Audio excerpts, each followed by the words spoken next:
Hey guys, how are you doing all in this quarantine period? I am here to help you during this tough time. मैं आपके लिए कुछ ऐसा लेकर आई हूँ जो आपके काम आएगा. मैं एजुकेशनल वीडियोस बनाती रहूँगी एंड आई होप कि हम लोगों का साथ लंबे टाइम तक चलेगा. तो टाइम वेस्ट ना करते हुए हम अपना वीडियो शुरू करते हैं. तो आज हम आपको श्री शिव मंगल सुमन द्वारा लिखी हुई एक बहुत ही खूबसूरत और इंस्पिरेशनल पोएम चलना हमारा काम है की व्याख्या यानी एक्सप्लेनेशन बहुत इजी लैंग्वेज में बताएंगे. तो पहले हम आपको कवि के बारे में कुछ बताते हैं. श्री शिवमंगल सुमन जी का जन्म उत्तर प्रदेश के उन्नाव ज़िले में 14 अगस्त 1915 को हुआ था. इन्होंने ग्वालियर के विक्टोरिया कॉलेज से बीए तथा हिंदू विश्वविद्यालय से हिंदी में एमए और डीलिट की उपाधियां प्राप्त की थीं. सुमन जी ने अध्यापक के पद से लेकर प्राध्यापक, प्राचार्य तथा विक्रम विश्वविद्यालय के उपकुलपति तक के पदों पर कार्य किया है. ये प्रगतिवादी काव्यधारा से जुड़े थे, परंतु इनके गीतों में प्रेम तथा श्रृंगार का वर्णन भी है. इनकी प्रसिद्ध रचनाओं में हिल्लोल, प्रलय सृजन, मिट्टी की बारात, विंध्य हिमालय, प्रकृति पुरुष कालिदास, महादेवी की काव्य साधना आदि हैं जो बहुत प्रमुख हैं.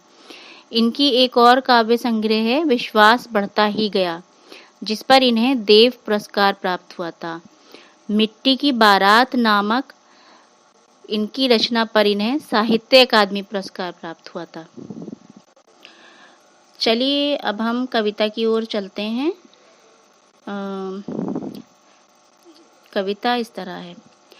गति प्रबल पैरों में भरी, फिर क्यों रहूं दर दर खड़ा, जब आज मेरे सामने है रास्ता इतना बड़ा. जब तक न मंजिल पा सकूं तब तक न मुझे विराम है, चलना हमारा काम है. इन पंक्तियों में कवि मनुष्य को प्रेरणा दे रहा है कि उसे जीवन में निरंतर सक्रिय रहना चाहिए. सक्रिय मतलब गतिशील यानी एक्टिव रहना चाहिए. वो कहते हैं कि मानव असीम शक्तियों से भरा है, यानी गॉड ने उसे अनलिमिटेड ताकत और काबिलियत से भरकर इस दुनिया में भेजा है. उसके अंदर बहुत योग्यताएं हैं जिनकी वजह से वो बड़ी बड़ी चुनौतियों का सामना करने की शक्ति रखता है.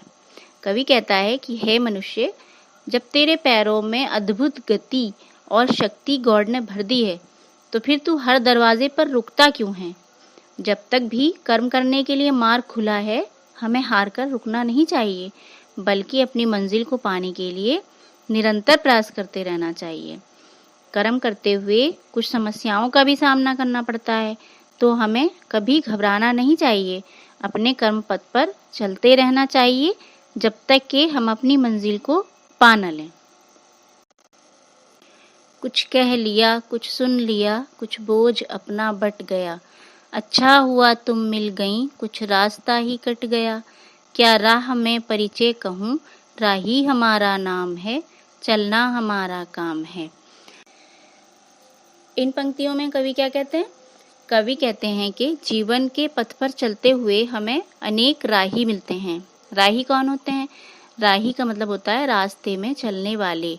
तो उनसे हम लोग अपने सुख दुख को बांट लेते हैं, यानी उनसे कुछ अपने बारे में कह देते हैं और कुछ उनके बारे में सुन लेते हैं, और इसी तरह हमारा और उनका दोनों का बोझ हल्का हो जाता है और आगे बढ़ने के लिए मन को एक नई शक्ति मिल जाती है. और कवि इसमें अपनी प्रेमिका को संबोधित करते हुए कहता है कि अच्छा हुआ जो जीवन के मार्ग पर चलते हुए तुम्हारा साथ मिल गया, इस तरह कुछ समय आसानी से कट गया. आगे कवि कहते हैं कि राह में चलते हुए मैं अपना परिचय किस प्रकार दूं, अपने बारे में क्या बताऊं. मैं बस जीवन पथ पर चलने वाला एक पथिक हूं और हमारा काम तो अपने लक्ष्य की ओर निरंतर बढ़ते रहना है.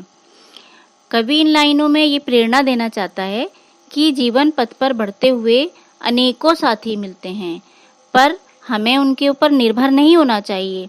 हमारा कर्तव्य ये है कि हम निरंतर इस पथ पर अग्रसर रहें, यानी आगे बढ़ते रहें। जीवन अपूर्ण लिए हुए, पाता कभी खोता कभी, आशा निराशा से घिरा, हंसता कभी रोता कभी, गति मति न हो अवरुद्ध, इसका ध्यान आठों याम है, चलना हमारा काम है। इन पंक्तियों में क्या कहते हैं कवि? इन पंक्तियों में सुमन जी कहते हैं कि मानव जीवन अपूर्ण है। अपूर्ण मतलब इनकम्प्लीट है। इनकम्प्लीट, सबका जीवन इनकम्प्लीट होता है क्योंकि गॉड ने हम सबको इनकम्प्लीट ही बनाया है। कोई भी इस संसार में पूर्ण यानी कंप्लीट नहीं है। कहीं पर खोने का गम है तो कभी पाने की खुशी है, यानी इस जीवन की दशाएं सदा बदलती रहती हैं, कुछ भी एक जैसा नहीं रहता। कभी असफलता है तो कभी सफलता है, कभी दुख तो कभी सुख, कभी हम आशा से भर जाते हैं तो कभी निराशा घेर लेती है। मनुष्य का कर्तव्य है कि वो कभी भी ना घबराए, ना साहस को और धैर्य को छोड़े, क्योंकि दुख सुख और निराशा की स्थिति सदैव तो रहती नहीं है। दुख के बाद सुख आता है, निराशा के बाद आशा, और असफलता के बाद सफलता जरूर मिलती है। तो कवि ईश्वर से ये प्रार्थना करता है कि कभी उसकी गति ना रुके, और इसमें क्या दिया है? गति मति, यानी गति मतलब स्पीड, उसकी एक्टिविटी, और मति मतलब उसकी बुद्धि, उसकी समझ, यानी उसकी गति और मति कभी भी भ्रष्ट ना हो, कभी खराब ना हो, और कभी उसके विचारों में कोई बाधा उत्पन्न ना हो। जीवन में कोई स्थिति सदा के लिए नहीं रहती, इसलिए हमें बिना रुके बिना घबराए सदैव जीवन पथ पर गतिशील रहना चाहिए और अपनी मंजिल को पाने के लिए सदा प्रयत्न करते रहना चाहिए, बिना घबराए बिना हारे, क्योंकि चलना हमारा काम है। तो व्यूअर्स, ये था हमारी कविता का फर्स्ट पार्ट, और बाकी के स्टैंजास का एक्सप्लेनेशन मैं आपको अपनी नेक्स्ट वीडियो में बताने वाली हूँ, जो मैं जल्दी ही अपलोड करूँगी। तो अगर आपको मेरी वीडियो अच्छी लगी हो तो प्लीज़ लाइक करें और मेरे चैनल को सब्सक्राइब करें। Thanks for giving me your precious time and I need your love and support, ताकि हमारा साथ चलता रहे। Thanks for watching and have a nice day.